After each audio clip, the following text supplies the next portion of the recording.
Showtime. It's not like you're fighting on network. You're fighting on Showtime. Why wouldn't you want to fight? I don't know what it is.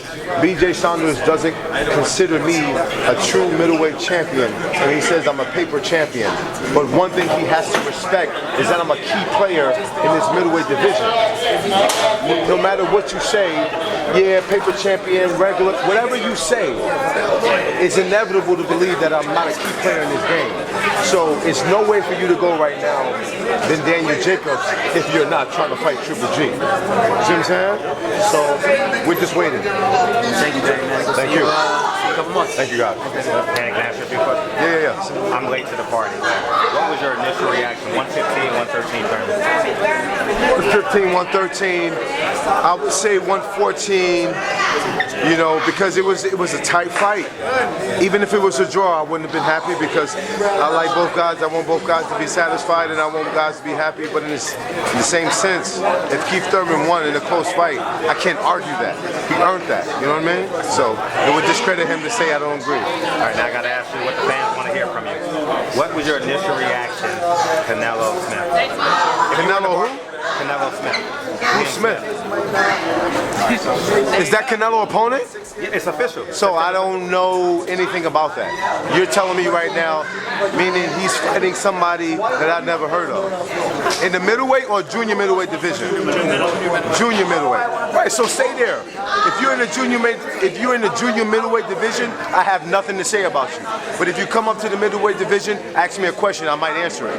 But the fact that he's down there, I don't have nothing to say about you. It speaks for itself. You're trying to milk as much as you can. You're trying to make guys come down. Bro, come on now. It's disrespectful. And you know, this whole that's what we talk about. This whole Canelo thing with the whole 155 making guys come down, bro. You can't respect somebody like that. If you're a middleweight champion, you come down and you make guys come to the weight that you fight in. There's no 155 middleweight division, right or wrong. So my thing is, if you want people to respect you as a Mexican champion and a real, bro, fight at 60. How you doing tonight, first of all? How was your evening? I had a good night. You were broadcasting. What did you see in the quarter? I thought it was a good, excellent, competitive fight. Both fighters had their moments in the fight, but the fact that Thurman won, I don't know if he won from such a large margin, but he won the fight. I agree with that. I thought he did just enough to win the fight. I know Sean worked hard, but in my opinion, I thought Keith Thurman might have edged him a little bit. Let me ask you. You said your decision. Have you or Triple G reached out to you? Have y'all had conversations? I don't know. I just was sitting in the back. With Tom Loeffler, the guy who. We gotta go. Okay, bro, I'm coming right now. I was sitting in the back with Tom Loeffler, and I'm just thinking, like, when is this fight gonna actually happen? You guys have to understand, I want the Triple G fight. Me and Triple G would be the best competitive middleweight fight that there is. There's no other person that has a chance to beat Triple G like I do. So we're waiting for that opportunity. I'm wanting that opportunity, but it just has to happen at the right time, because I'm not going to fight a Triple G for no chump change. Let me tell you that right now. So when the money gets right and the opportunity gets right, let's do it for when everything is worth the marbles. You understand? How much does it take? It just takes enough to make me comfortable, and like I still want. He's the guy to beat, right? And I understand that. So are you. Right. But I'm still second to Golovkin because he's been in the game a little longer than I have. He solidified his spot for a little longer than I have. So I respect the game. But in the same breath, it's like, offer me the right money, if we could do this yesterday. They're not offering the right money right now, so it's just like, let's build up until I can get to a certain platform where it'll pay for itself. How much they offer? Ward Kovalev. Who you got? Andre Ward, Suge Kovalev. I love Andre Ward. I'm going to say that because Andre Ward is one of my favorite fighters, in and out of the ring, gentleman, special, but he's a man.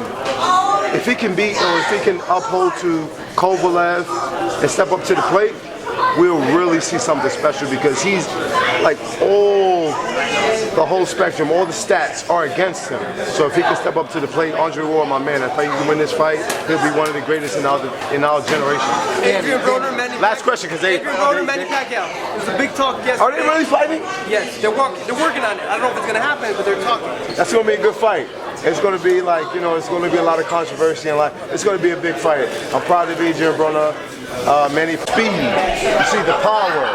You see the finesse. You see the ring journalism. You see the ring IQ.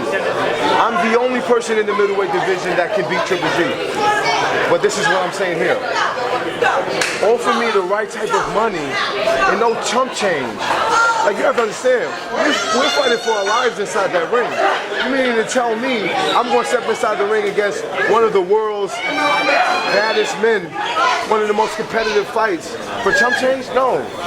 I've been in a position where I fought Peter Quinlan for the same amount of money that they're offering me for Triple G. So make it worth it, and we can do it yesterday. Let me ask you this though. You're a bigger name than Lemieux to me. And they did it on pay-per-view. Why couldn't they just put you on pay-per-view and then make it that way? I have no idea. Get the upside and everything? I have no idea. I'm willing to fight Golovkin as soon as they make the money right, as soon as everything is in position where it can benefit me. You understand what I'm saying? I fear no man. I want to fight the best that there is. I want to bring Triple G to Brooklyn. If you're watching this right now, I want to fight Triple G in Brooklyn. You understand what I'm saying? But it has to happen at the right time, and the numbers have to be right. You understand? I'm a businessman too. I'm a fighter first, but I'm a businessman because I have to take care of that little 7-year-old that you see right there. So if I'm risking my life inside the ring, make it lucrative for me so I can be able to take care of my family, because the fans and the boxing peers are going to love me and hate me when I win or lose regardless. I mean, you know, Golovkin's probably fighting you back in the fall, and you're going to fight more. I mean, is it reasonable to do it in the spring? In the spring? If the money's right? It is. If BJ Saunders would fight me, and I can get that WBO title, which I will, then it'll be more lucrative. So that's all I'm looking for, is just to be compensated and to be taken care of. I've given this sport my life. You understand what I'm saying? I've given this sport my life. All I deserve is my just due. You understand? And that's all I have to say. That's it. Appreciate you guys. Danny, I gotta go, bro. I gotta ladies in go. Brooklyn want to know who your stylist is. My stylist? The ladies in Brooklyn want to know who your stylist is. Who's your stylist? My stylist. Who's your stylist?